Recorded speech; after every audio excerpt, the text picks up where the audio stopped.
सारा इंडिया में फंसे देश भर के लाखों निवेशकों के करोड़ों रुपए। मैच्योरिटी पूरा होने के बावजूद भी लोगों को नहीं मिला पैसा। बेटी की शादी के लिए भी नहीं है पैसे। दर दर भटक रहे लोग। सारा इंडिया के खिलाफ निवेशकों का फूट रहा गुस्सा। देश भर के लाखों निवेशकों के करोड़ों रुपए सारा इंडिया में फंसे हुए हैं। लोग अपने निवेश की रकम को वापसी का इंतजार कर रहे हैं। सारा इंडिया की मैच्योरिटी पूरी होने के बावजूद भी अभी तक लोगों के पैसे वापस नहीं मिल रहे हैं। केंद्र सरकार की ओर से निवेशकों के पैसे रिफंड के लिए सारा रिफंड पोर्टल लॉन्च किया गया था, जिस पर लाखों निवेशकों ने क्लेम के लिए अप्लाई किया था, लेकिन इससे भी उन्हें कोई खास सहायता नहीं मिल रही है। इससे लोग परेशान हैं। निवेशकों ने इसको लेकर कई बार आंदोलन भी किया, लेकिन कोई हल नहीं निकला। सारा इंडिया में सबसे ज्यादा बिहार, झारखंड, उत्तर प्रदेश और मध्य प्रदेश से निवेशक हैं। कुछ लोगों ने अपनी सारी गाड़ी कमाई सारा इंडिया में जमा कर दी थी। अब उधर दर भटक रहे हैं। निवेश की अवधि पूरी हो जाने के बाद भी उनका पैसा वापस नहीं मिलने से कई राज्यों में लगातार सारा इंडिया के खिलाफ निवेशकों का गुस्सा फूट रहा है। क्या सारा रिफंड पोर्टल के सारे लोगों को मिला पैसा? देश के गृह और सहकारिता मंत्री अमित शाह ने CRCS सारा रिफंड पोर्टल को बीते 18 जुलाई 2023 को लॉन्च किया था।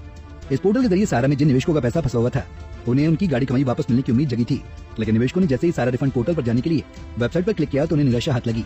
पहले तो वेबसाइट खुलने में दिक्कत आ रही थी। जब इसके बाद लोगों ने क्लेम के लिए अप्लाई करना शुरू किया तो बाद में सारा इंडिया पोर्टल पर किए गए रिफंड एप्लीकेशन को भारी मात्रा में रिजेक्ट किया जाने लगा।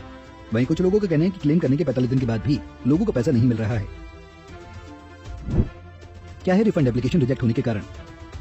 सारा इंडिया पोर्टल पर रिफंड के लिए किए गए कई एप्लीकेशन को रिजेक्ट क्यों कर दिया गया, जिसकी वजह हो सकती है कि रिफंड एप्लीकेशन में अकाउंट नंबर, बेनिफिशियरी आईडी और अदर डिटेल को गलत दर्ज करना।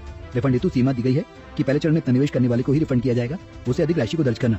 सारा रिफंड पोर्टल पर रिफंड एप्लीकेशन को सही तरीके से फाइनलाइज करके सबमिट न कराना। अमान्य दस्तावेजों को अपलोड करना। अपलोड किए गए दस्तावेज का साफ न दिखना।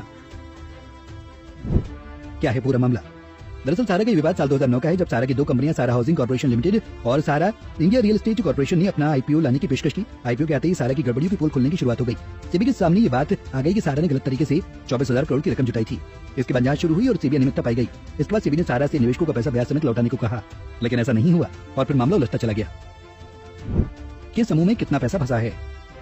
सारा India real estate corporation limited में 2.33 करोड़ निवेशकों के 19,400.87 करोड़ रुपए और 75 लाख निवेशकों के 6,380.50 करोड़ रुपए फंसे हुए हैं। सारा क्रेडिट कोऑपरेटिव सोसाइटी में 4 करोड़ निवेशकों के 47,245 करोड़ रुपए फंसे हुए हैं। इसके अलावा हमारे इंडिया क्रेडिट कोऑपरेटिव सोसाइटी में 1.8 करोड़ जमाकर्ताओं के 12,958 करोड़ रुपए, सहारियान यूनिवर्सल मल्टीपर्पज सोसाइटी में 3.7 करोड़ निवेशकों के 18,000 करोड़ रुपए और स्टार्स मल्टीपर्पज कोऑपरेटिव सोसाइटी में 8,470 करोड़ रुपए फंसे हुए हैं। Bureau report, Punjab Kesari TV.